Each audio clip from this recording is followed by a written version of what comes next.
Take a look at your last pay stub. Not the number you actually received, the other one. The bigger one at the top, the one you technically earned but never touched, because somewhere between your employer and your bank account, the federal government took its share. You probably didn't give it a second thought. It's automatic, invisible. It's just how paychecks work, except it isn't. Not historically. For the first 154 years of the United States as an independent nation, and for the first 3 decades of the modern income tax itself, there was no permanent withholding from an ordinary American's paycheck. None.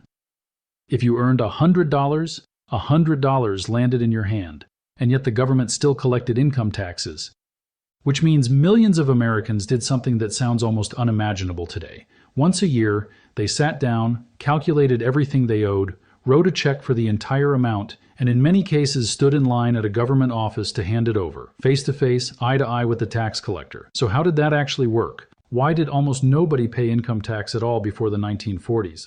What happens to a country when tens of millions of people suddenly get a tax bill they've never seen before and can't possibly afford? And why did the change, when it finally came, take a world war to force through? Because what happened in 1943 didn't just change accounting. It fundamentally rewired the relationship between your paycheck and your government, and quietly made the modern federal state financially possible. The answer runs through a Civil War experiment that failed, a department store executive with a radical idea, a cartoon duck, a young economist who'd spend the rest of his life regretting his own invention, and an entire year of American taxes that legally vanished into thin air. So let me take you back to the beginning. When the founders sat down to design the American government, they were working from a very specific fear. They'd just fought a revolution that started, at least in part, as a tax revolt. Stamps, tea, paperwork. Britain had learned the hard way that Americans took taxation personally. So the men who wrote the Constitution gave Congress the power to tax, because a government that can't fund itself isn't really a government. But then they did something subtle. They wrote in a rule that any direct tax, a tax laid straight on people or their property, had to be apportioned among the states by population. In plain English, if Congress wanted to tax individuals directly, it had to divide the bill among the states according to how many people lived in each one, regardless of how much money those people actually had. That rule made a national income tax mathematically absurd. A poor state and a rich state with the same population would owe the same total. Nobody would ever agree to that. And that was the point. The founders knew exactly what they were doing. For the first 70 years of the Republic, the federal government lived almost entirely on tariffs, taxes on imported goods collected at the docks, plus excise taxes on things like whiskey. And even that light touch was nearly too much. When Alexander Hamilton's whiskey excise reached the frontier farmers of western Pennsylvania in the early 1790s, they answered the way their fathers had answered Britain. Federal tax collectors were threatened, beaten, and in at least one famous case tarred and feathered, until President Washington himself had to ride out at the head of 13,000 militiamen in 1794 to put the Whiskey Rebellion down. That's how allergic this country was to visible taxation. The government could enforce a liquor tax only at the point of an army. But for most people, in most places, in most years, think about what the tariff system meant for an ordinary person. You could be born, work your whole life, raise a family, and die without ever once interacting with a federal tax collector. The cost of government was baked invisibly into the price of imported cloth and rum. You paid, but you never felt yourself paying.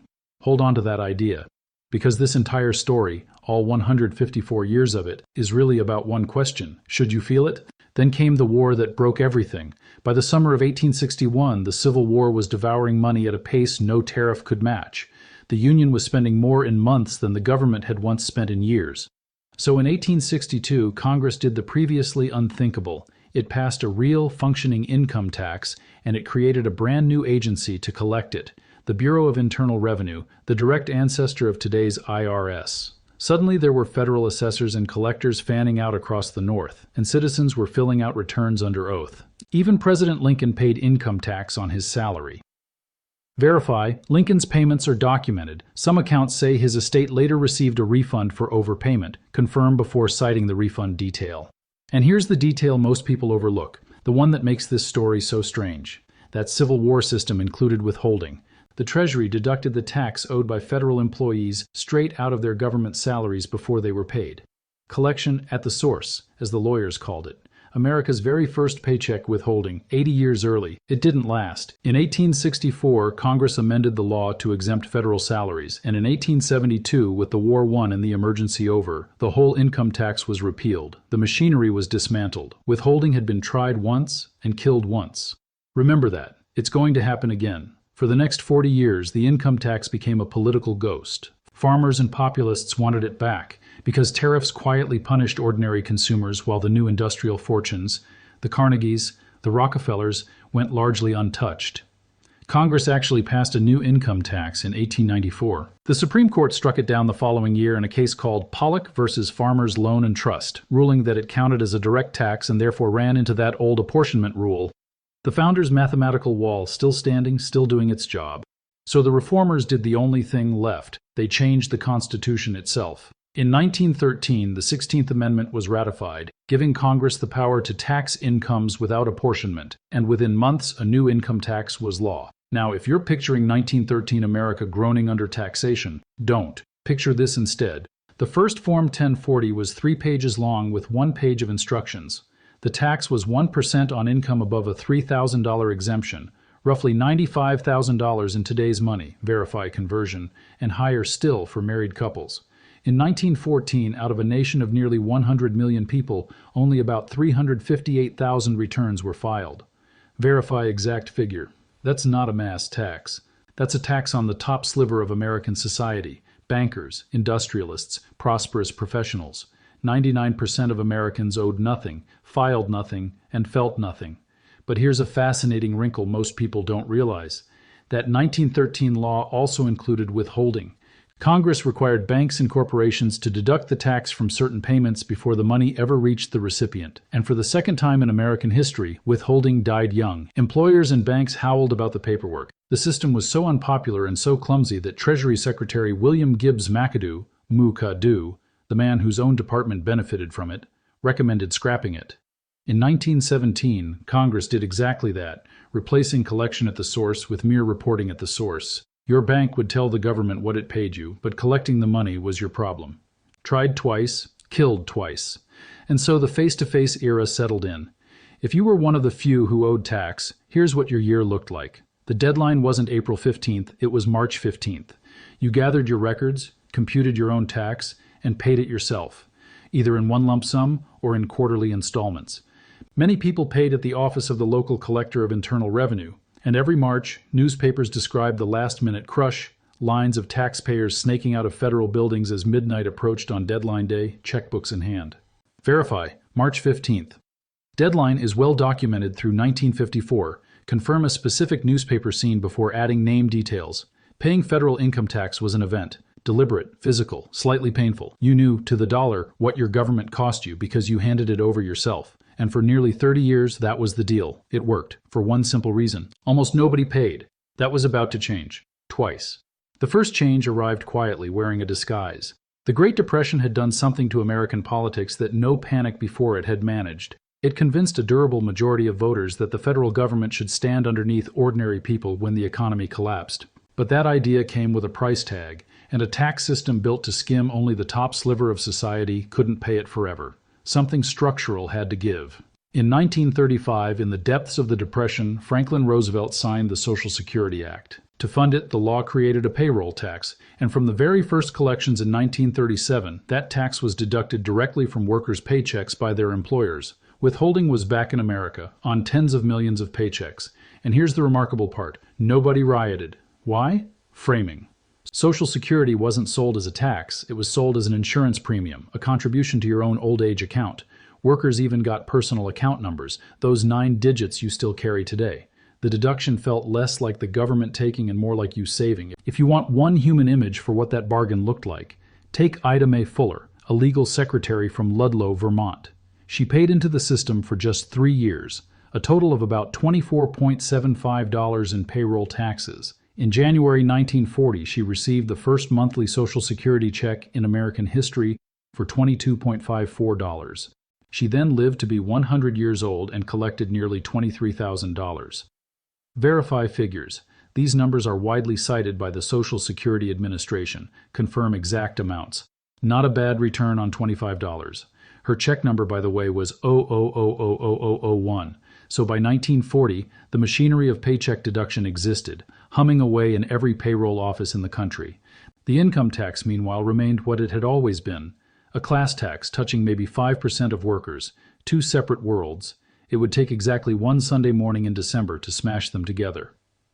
On December 7, 1941, Japan attacked Pearl Harbor and the United States entered the most expensive war ever fought. The numbers stopped meaning anything at normal scale. Washington would ultimately spend on the order of $300 billion on the Second World War, verify total, at a time when the entire federal budget a few years earlier had been about $9 billion. Tanks, bombers, two ocean navies, millions of soldiers' paychecks, and a treasury that also desperately needed to pull money out of civilians' pockets before it chased scarce goods and ignited runaway inflation. Taxes weren't just revenue anymore. They were a weapon against rising prices. So in October 1942, Congress passed the Revenue Act of 1942, a law the president himself called for as the greatest tax bill in American history. It slashed the personal exemption, raised rates across the board, and added a 5% victory tax on incomes over $624 a year, a threshold so low, roughly the modern equivalent of taxing almost everyone with a steady job, verify conversion. The transformation was staggering. In 1939, about 7.7 million income tax returns were filed. By 1942, it was nearly 37 million. By 1945, around 50 million.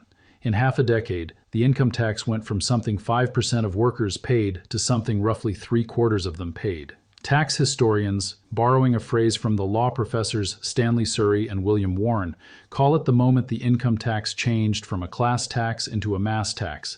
Imagine the entire populations of California, Texas, and New York today suddenly receiving a bill from an agency they'd never dealt with in their lives. That's the scale. Which created a very practical, very human problem. Tens of millions of Americans, factory workers, waitresses, farmhands, had never filed a tax return, ever. They didn't know what a deduction was. They didn't know where the forms were. Plenty of them, frankly, didn't believe the tax applied to people like them. The government's solution to this problem is one of my favorite details in all of American fiscal history. Treasury Secretary Henry Morgenthau Jr., M.O.R. Genthaw, went to Hollywood, specifically to Walt Disney. And in early 1942, movie theaters across America began showing a short animated film called The New Spirit, in which Donald Duck learns step by step how to fill out his income tax return. Occupation, actor. Dependents, 3 nephews. Donald gets so fired up about funding the war effort that he races his tax return from California to Washington in person. Tens of millions of Americans saw it in theaters, verify audience figures, and polling at the time suggested the film measurably increased people's willingness to pay, verify Gallup figure. Irving Berlin, the man who wrote God Bless America, even composed a song for the campaign called I Paid My Income Tax Today. The federal government was using a cartoon duck and a Broadway songwriter to teach a nation basic accounting. And it worked. Taxes to beat the Axis.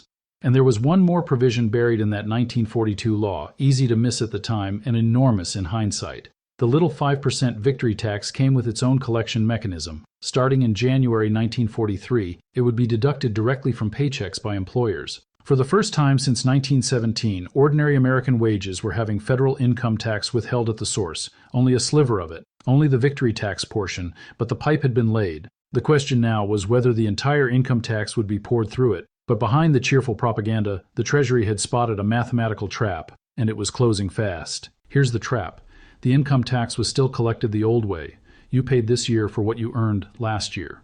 In March 1943, all those brand new taxpayers would owe the full tax on their 1942 incomes in cash, in lump sums or quarterly chunks, out of savings most of them didn't have. Meanwhile, the government wanted to move everyone onto a pay-as-you-go system, with tax deducted from each paycheck as it was earned, the way Social Security already worked, because the war needed money now, not a year from now.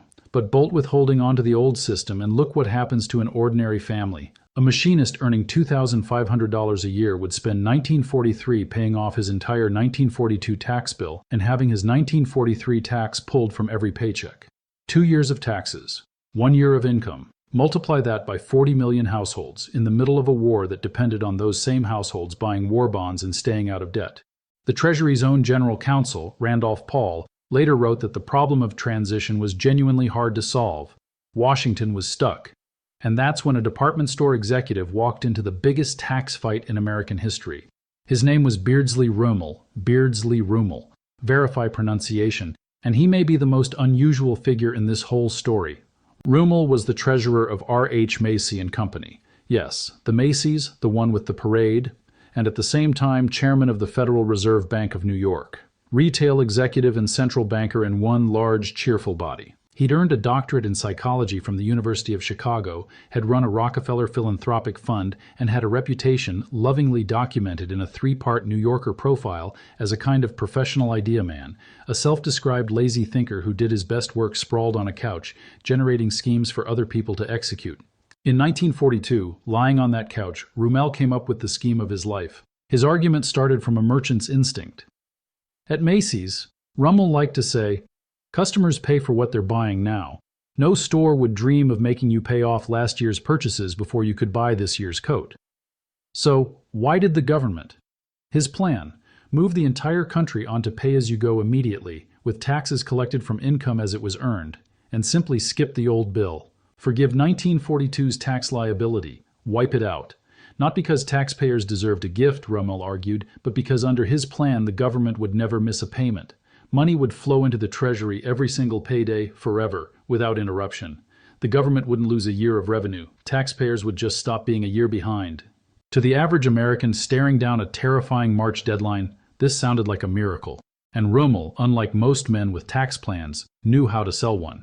He'd spent his career marketing other people's ideas, and now he marketed his own, pitching it to the Senate Finance Committee in the summer of 1942, then going over Washington's head entirely. Pamphlets, radio appearances, newspaper columns, all built around a slogan any shopper could understand. Skip a year, pay as you go. Polls showed overwhelming majorities of the public behind him, verify specific poll numbers, and letters poured into Congress. A department store treasurer was beating the United States Treasury in a public argument about taxes. The Roosevelt administration hated it, because there was a catch and the Treasury could count. Forgiving a year of taxes forgives everyone's taxes, including the people who owed the most. On February 11, 1943, Morgenthau sent President Roosevelt a memo with the numbers his department had run. Under the Ruml plan, an American who'd earned more than $1 million in 1942 would walk away at least $854,000 richer, comfortably north of $14 million in today's money. Verify conversion. In the middle of a war being fought by 18-year-old draftees earning $50 a month, the plan would hand its largest single windfalls to millionaires. Roosevelt, who had spent a decade building his politics on taxing wealth, refused point-blank to bless it. The administration's message to Congress was blunt. The boys overseas aren't forgiven their duty. Nobody at home should be forgiven theirs. And so through the winter and spring of 1943, while the war raged from Guadalcanal to North Africa, Washington fought a strange, furious, months-long battle, not over whether to tax, but over whether to erase. Treasury had already helped kill the Ruml plan once, during the debate over the 1942 Revenue Act, and now it pushed its own alternative, a stingier transition that delayed old obligations instead of forgiving them, keeping every taxpayer on the hook. The House of Representatives became the battlefield. Versions of the Ruml plan were voted down, revived, amended, and voted down again by razor-thin margins, verify specific vote counts, with Democrats calling forgiveness a rich man's raid on the Treasury and Republicans calling the administration's alternative a scheme to keep taxpayers permanently a year in debt to their own government. It got personal. Morgenthau was pilloried in the press as the man standing between 40 million frightened families and relief. Ruml, the amateur with the couch, was outmaneuvering the entire Treasury Department in the arena of public opinion. And all the while, March 15, 1943 came and went, with millions of brand-new taxpayers scraping together their first-ever payments under the old rules, wondering whether Congress was about to erase the very bill they'd just struggled to pay. Now, it's worth pausing here, because it's important to be fair to both sides, and modern scholarship generally is. Morgenthau's numbers were real. Forgiveness genuinely did shower its biggest benefits on the wealthiest taxpayers. Historians who've studied the episode don't dispute that. But Ruml's core insight was also real. In a world of continuous withholding, the lost year was largely an accounting illusion, and the government's actual cash flow would be stronger than ever. This wasn't heroes versus villains. It was two correct arguments pointed at each other, which is usually what genuine political deadlock looks like. But deadlock was a luxury the war would not fund. Every week without a decision, the Treasury inched closer to a March collision it knew millions of families couldn't survive financially, and revenue the war machine needed sat uncollected. Something had to give. And in June of 1943, in a compromise almost nobody fully loved, it finally did. Slow down with me here because this is the moment everything changes. On June 9, 1943, President Roosevelt signed the Current Tax Payment Act. Here's the deal Congress had finally struck after months of trench warfare. The country would move to pay-as-you-go, permanently. Starting July 1, 1943, 3 weeks after the signing, every employer in the United States was required by law to withhold federal income tax from wages at a base rate of 20% above exemptions, verify exact rate structure, and send it to the government on the worker's behalf. And the transition trap? Congress split the difference on forgiveness. 75% of 1 year's tax liability, whichever was lower, 1942's or 1943's, was simply canceled, erased. The remaining unforgiven quarter was due in 2 gentle installments in March of 1944 and March of 1945. For the great majority of ordinary taxpayers whose entire liability was modest, it worked out to something very close to what Ruml had promised. The old bill effectively vanished. An entire year of American income tax, more or less, legally ceased to exist. The only time in the nation's history that has ever happened. Think about what happened on that first day of July 1943. In one stroke, millions of employers, every factory, every shop, every office in America, were conscripted as unpaid tax collectors for the federal government. Payroll clerks who 3 weeks earlier had never seen a withholding table were now legally responsible for computing, deducting, and forwarding the income taxes of the entire national workforce. And tens of millions of workers opened their pay envelopes that month to find the number inside permanently smaller than the number they'd earned. No collector's office, no March reckoning with your checkbook. The tax was just gone before you ever saw it. There was grumbling, of course, but consider what didn't happen. No rebellion, no mass refusal. The country that had once required an army to collect a whiskey tax absorbed the largest expansion of direct taxation in its history in the middle of a work week, and mostly shrugged. Partly that was wartime patriotism. Partly it was the forgiveness sweetener, and partly it was the deepest lesson of this whole story. A tax you never hold in your hand is a tax you find remarkably hard to miss. And here's the detail that gives this story its perfect ironic twist. The technical machinery of withholding, the tables, the rates, the mechanics of taking the tax smoothly out of every paycheck had been developed inside the Treasury's Tax Research Division by a small team of economists. One of the young staffers who worked on it was named Milton Friedman. Yes, that Milton Friedman, the man who would become the 20th century's most famous champion of free markets and small government, the intellectual patron saint of cutting taxes. Decades later, in his memoirs, Friedman admitted the uncomfortable truth. As a wartime economist, he'd helped build the collection machine, never imagining he was creating the tool that would let government grow into something he'd spend his life criticizing as, in his words, too large, too intrusive, too destructive of freedom. He defended withholding as a wartime necessity. He regretted forever that it never went away. One senator of the era reportedly captured the appeal of the new system with brutal honesty. It collected the most money with the least squawks. Verify attribution of the squawks quote, because that's exactly what it did. Look at what happened next and how fast. In 1939, individual income taxes equaled roughly 1% of Americans' personal income. Within a few years of the 1943 Act, the figure was over 11% PRORs, an 11-fold jump in the government's claim on the average paycheck, accomplished with less public fury than the whiskey tax of the 1790s, verify revenue figures for on-screen citation. By 1945, some 50 million Americans were paying, and the income tax had become what it remains today, the single great engine of federal revenue. And the machine had one more trick built into it, one that quietly rewired taxpayer psychology forever. Because withholding tables are blunt instruments, most workers had slightly too much taken out over the course of the year, which meant that when they filed their returns, the government owed them money. The tax refund was born as a mass experience. Almost overnight, the emotional climax of the American tax year flipped from writing a painful check in March to receiving a pleasant one in spring. The same transaction, the same taxpayer, often more total tax than ever before, and it now ended with the government handing you an envelope. It's hard to invent a better piece of psychological engineering, and remarkably, nobody exactly planned it. And then the war ended. The soldiers came home. The emergency passed. And withholding, the measure born of desperation, the idea America had killed twice before, simply stayed. There was no great repeal fight, no march on Washington. Rates came down somewhat from their wartime peaks, but the mass income tax and the withheld paycheck never went away. Not in 1946, not ever. The victory tax was folded away, the propaganda films went into the archives, and the extraordinary quietly became the permanent. The opponents of withholding had warned that it would numb citizens to the cost of government and make the federal state effortlessly larger. On the evidence, they were right. The supporters had argued that it would make paying taxes easier, fairer to people without savings, and vastly more reliable, that the old system of heroic once-a-year lump sums was a machine built for a country where only the rich paid, and it would have crushed the new mass of taxpayers. On the evidence, they were right too. Hold both of those in your head at once.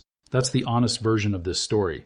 When you zoom out and look at this whole arc, from tariffs collected invisibly at the docks, to the tax collector's office on March 15th, to the deduction on your pay stub, you realize this was never really a story about rates or forms. It's a story about friction, about whether paying for your government should hurt, even a little, at the moment you do it. For 154 years, America kept the income tax rare but vivid.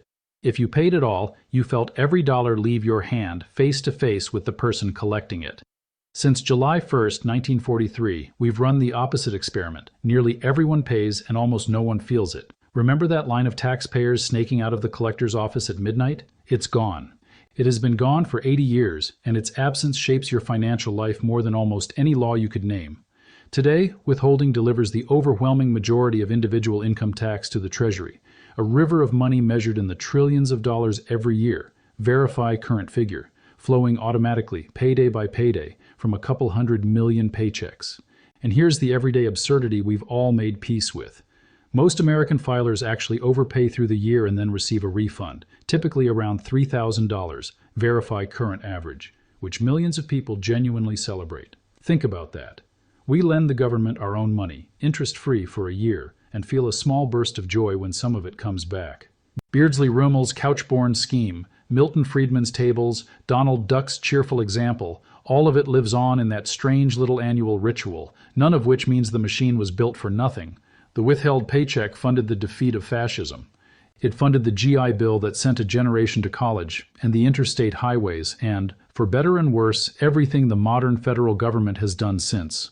This isn't a villain story, and it isn't a hero story. The old world of face-to-face taxation was a world where government was small partly because collecting money was hard, and it was also a world with no safety net underneath ordinary people when everything went wrong. The new world made government capable, and made its cost nearly invisible. Whether that trade was better or worse depends entirely on what you value.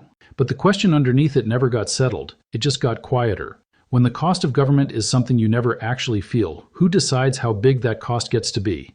In 1776, and in 1862, and in 1913, and in that furious spring of 1943, Americans argued about that question out loud. Today it's answered silently, line by line on a pay stub most of us never read.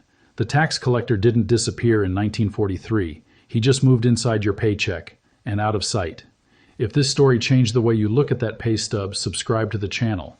This is what we do here. We go deep on the hidden systems that quietly shape your world, the ones built decades ago in rooms you've never heard of, that still decide how your money, your government, and your daily life actually work. And there's another one of those systems coming up next.